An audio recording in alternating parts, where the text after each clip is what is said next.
Hello mga ka-vlogs, andito nga pala kami ngayon sa kilalang tawag na famous for luxurious lifestyles, fancy chocolates, at financial capital ng Switzerland. Ito ang Zurich. Ito rin ang pinakamalaking city dito sa Switzerland.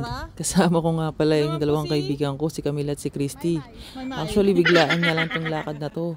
Puyat pa mga yan ha, tsaka pagod sa biyahe, pero sasaya pa rin, di ba? Sobrang ganda ng lake nila dito. Green na green talaga. Sobrang linaw.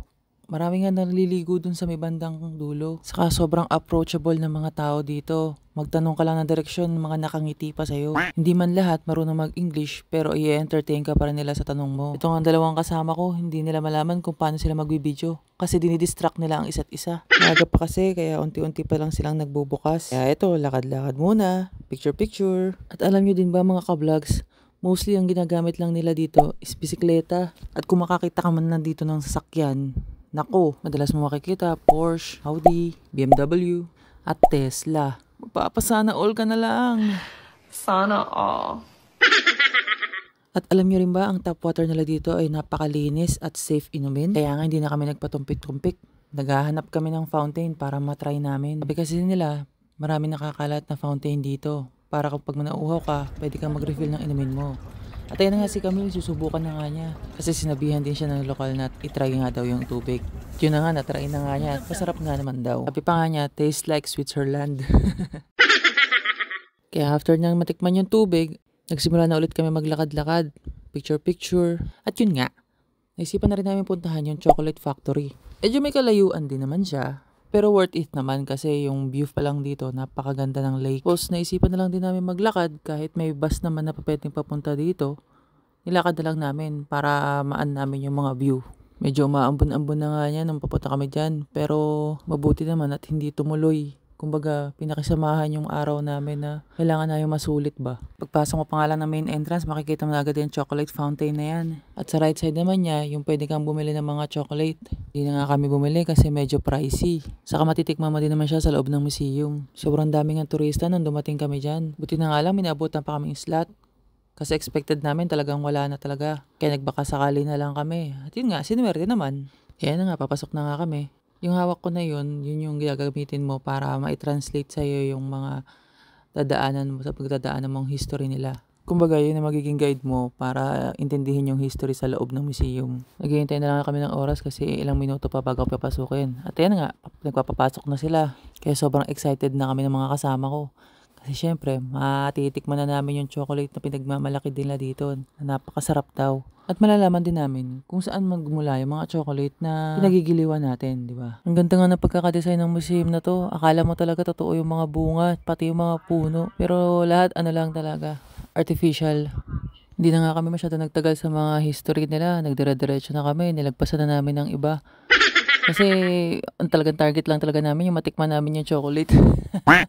Kaya kung magtutur kayo dito sa Switzerland, talaga ilista nyo rin to sa mga itinerary nyo, sa mas visit nyo dito sa Switzerland. Yung chocolate factory. Mag-e-enjoy kayo at sobrang yung appreciate yung talagang history nila. Sa labas pa nga lang, maaamoy mo na talaga yung chocolate. Talagang mabubusog ka na kagad kasi katabi niya lang talaga yung factory. Kaya sobrang thankful talaga kami at nakaabot pa kami ng slot dito. Kasi talagang akala talaga namin wala na talaga kami maaabutan pa. Makikita mo rin dito sa loob yung mga unang ginamit nilang mga molde. Simula sa maliit hanggang sa palaki. Talagang makikita mo lahat na naka-display lahat dito. Kaya ano pa hinihintay mo? Di plano-plano na kung kailan ka pupunta, di ba? Para ma-experience mo to. Ang sarap talaga ng experience. Basta siguraduhin mo lang makapalang bulsa. Ayan na nga, una na namin titikman yung white chocolate. At sarap na sarap kami diyan, talagang hindi siya ganun ka sobrang tamis pero ang sarap ulit-ulitin talaga. Sinubukan ko pa nga dyan ni Camille yung paghaluin yung white chocolate tsaka yung dark. Kasi nga napanood niya dun sa vlog ni Joshua Garcia at ni Jody nung galing sila dito. Meron din dito yung matitikman mo din sila as bar. Meron silang dark chocolate, cacao, chocolate with peanuts, caramel at iba pa. Basta pag naghalo-halo na rin, hindi mo na rin malaman kung ano talagang lasa eh. Pero yun lang kasi, nakakatuwa lang kasi sasahod mo lang yung kamay mo, may babagsak na, di ba? Titikman mo na lang. Kaya hindi namin malaman kung paano kami magbibideo kasi nga, alam mo yun, ang hirap tikilan nung kakasahod ng kamay mo. Kasi kada may nakikita ka nagsasahod ng kamay, gusto mo magsahod ka rin ulit. Kaya nga pagkatapos namin dyan, nakita namin yung mga tao nagpupuntahan na doon sa may bandang likuran. Na-curious na kami. Sabi ko, move on naman tayo. Baka nandoon na yung susunod na talagang tina-target natin. Parang nasa 30 minutes din yata yung biniyahe namin mula sa Central hanggang dito. Tsaka kailangan, matyaga ka talaga maglakad para ma-enjoy mo talaga yung mga view talaga dito, di ba? Kasi kung sasakay ka ng sasakay, wala. Makikita mo lang ng mabilisan pero hindi mo ma-appreciate yun. Talagang in-skip na lang talaga namin yung mga ibang history. Talagang gusto ko talaga makarating na talaga doon sa pinakadulo. Kasi talagang inaabot na kami ng gutom. Alam mo yung lipas na yung oras ng kain namin pero go pa rin kami para makagala lang. Tsaka masulit yung araw. Kasi talagang every minute talagang napakahalaga, di ba? Kasi hindi ka naman pumunta dito para magpahinga lang, di ba? So, kailangan mo enjoy talaga. Meron din sila dito ang photo booth. So, makikita niyo yung picture niyo pagdating ng araw na magtutur kayo. Siguro lalabas din yan dyan. Sa slide. Pero hindi na kami nakapagpa-picture dyan kasi gawa ng haba ng pila at hindi na talaga sila umalis dun sa mga photo booth. Kaya mas nag-move on na lang kami. Pila na lang kami sa mga kakakain na lang. Kaysa mag-intay. So ayan na nga, makakatikim na kami ng iba't ibang flavor ng chocolate nila. Sabi lang ng babae dyan, isa lang per tao. Pwede kami kumuha. Pero ginawa namin din doble-doble. Kasi mga lokal din naman, ganun din naman ang ginagawa nila eh. Doble-doble rin ang kinukuha nila. Yung iba, binubulsa na nila. Buti nga, nataon din ngayon na walang nagbabantay sa may pinaka-exit. At least, nakapaglabas kami.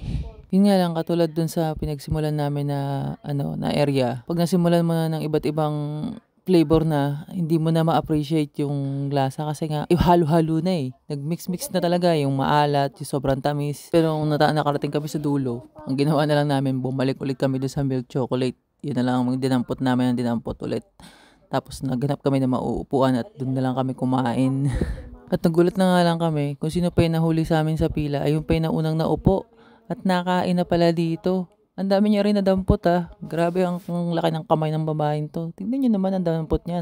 Inupuan na lang niya talaga yung chocolate tignan niyo naman gutom yarn. At ito nga rin si sister. Tignan mo, feel na feel ang pagkain ng chocolate. At bago pa kami lumabas, dumaan muna kami dito sa huling part nila. Makukuha mo naman dyan yung mga bar na nakapack. Pero after namin mag-video, hindi na rin kami nagtagal, hindi na rin kami nakapila. Kasi isa lang din naman makukuha mo ang haba pa ng pila para makarami ka. So, hanggang dito na lang muna. Bye-bye!